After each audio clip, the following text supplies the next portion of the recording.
Playing for Rasha became a necessity, and with it came the ability to face difficulties that had only recently been overwhelming.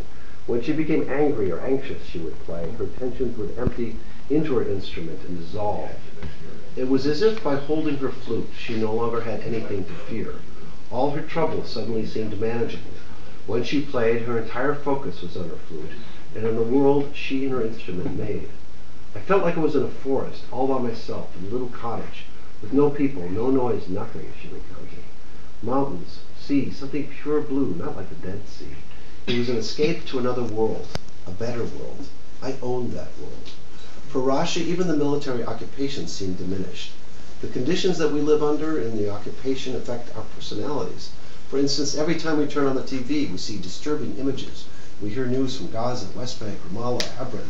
This changed. We started listening to Fairuz, Kulthum, who, as some of you may know, the two of the most famous musicians or singers in the Arab world. Kulthum passed away a long time ago, but you still hear her music blaring from taxis and refugee camp stereos.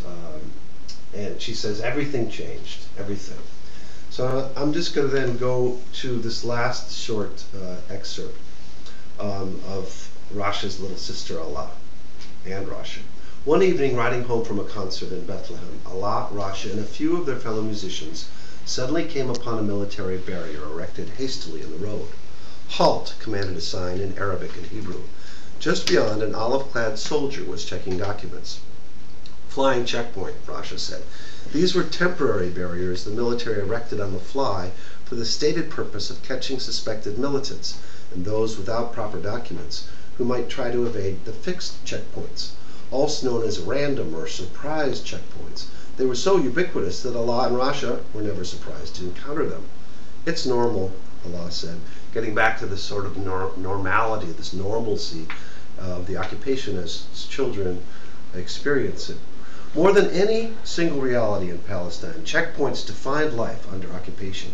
By 2008, the number of flying checkpoints had reached 90 per week, part of the 630 closure obstacles Israel had erected across the West Bank, a territory smaller than the state of Delaware.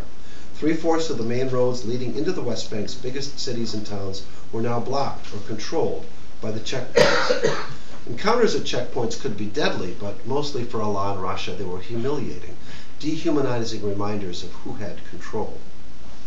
At the flying checkpoint, the van carrying Alá and Rasha slowed and came to a stop. The sisters gazed at the sign. Behind the soldier, a military Humvee blocked the road. The soldier beckoned the van forward. He opened the sliding door. "What's that?" asked Alá. The soldier asked Alá, pointing to a soft blue instrument case. "This is a violin," replied Alá, now 10 years old. The soldier told her to step out of the van. "Do you know how to play?" "Yes." "Play," instructed the soldier. "Don't play for him!" Rasha yelled in Arabic. "Play," repeated the soldier. Alá frowned, looking into the van uncertainly. Muntasir, the clarinet player, said softly, "It's okay. Play, Habibti. Play, my dear." Ramzi's main purpose for founding Al-Kamajati, he had said many times, was to protect the children from the soldiers. The statement often sounded like a slogan or a soundbite, but Alá, Rasha, and other children of Al-Kamajati had begun to wear their music as a kind of armor, and now at the flying checkpoint, Alá calmly removed her violin, placed it under her chin, stood erect, and began to play. This is Alá.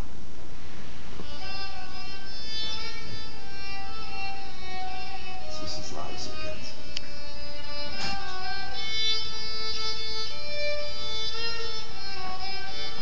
She had chosen El Halwadi, or The Beautiful Girl, a song by Syed Darwish, made famous by Fairuz. A haunting melody floated from Alá's little violin, an oriental sound, as it was called in Israel and the West, certain and strong. Alá's notes cut through the low rumble of idling cars and floated above the flying checkpoint into the night air. We saw in his eyes. He was shocked, Alá remembered. It was something he didn't understand. In the melody, the sisters could recall the words about a penniless child whose mood is serene, for she has put her life in God's hands. With patience, change will come. All will be better.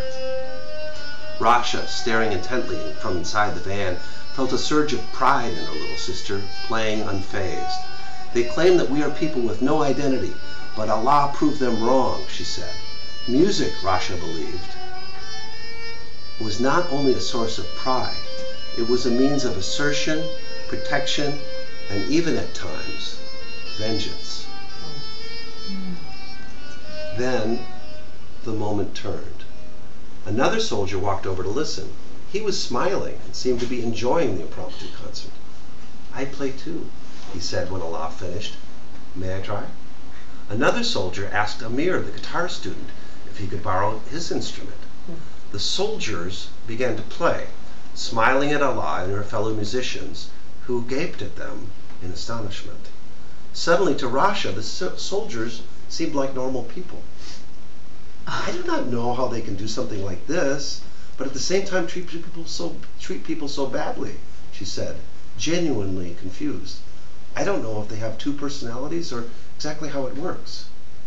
Soon the van was on its way back to Ramallah, leaving its passengers to wonder who those soldiers were and what it might be like to meet them under different circumstances.